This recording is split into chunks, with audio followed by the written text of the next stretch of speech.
Today we'll begin with the novel Silas Marner. Silas Marner was a young man who started his life in the town of Lantern Yard.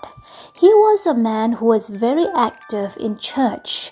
He had a best friend, William Dane, and was engaged to one lady named Sarah.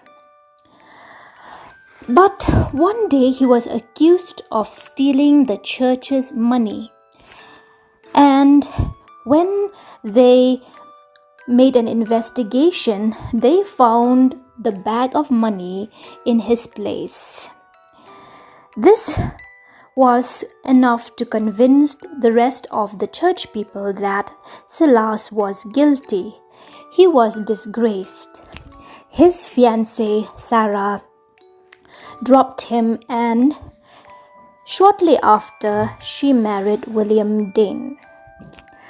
Silas Marner was disillusioned with God and with other human beings. He lost his faith in life. He left Lantern Yard and he went to live in the village of Ravellow. His profession was that of a weaver. He earned his living by weaving clothes.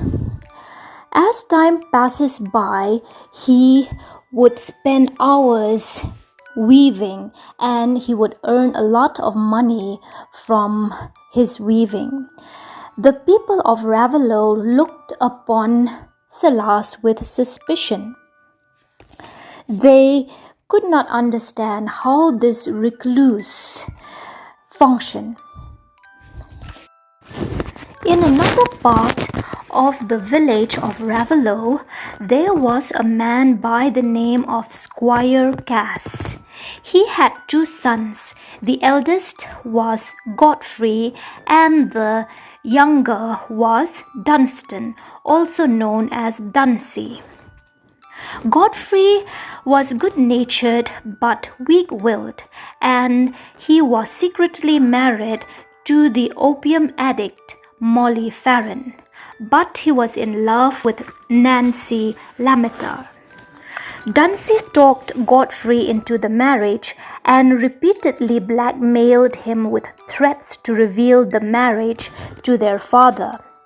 Godfrey gave Dunsey £100 of the rent money paid to him by one of their father's tenants. Godfrey then finds himself in a bind when Dunsey insisted that Godfrey repay the sum himself.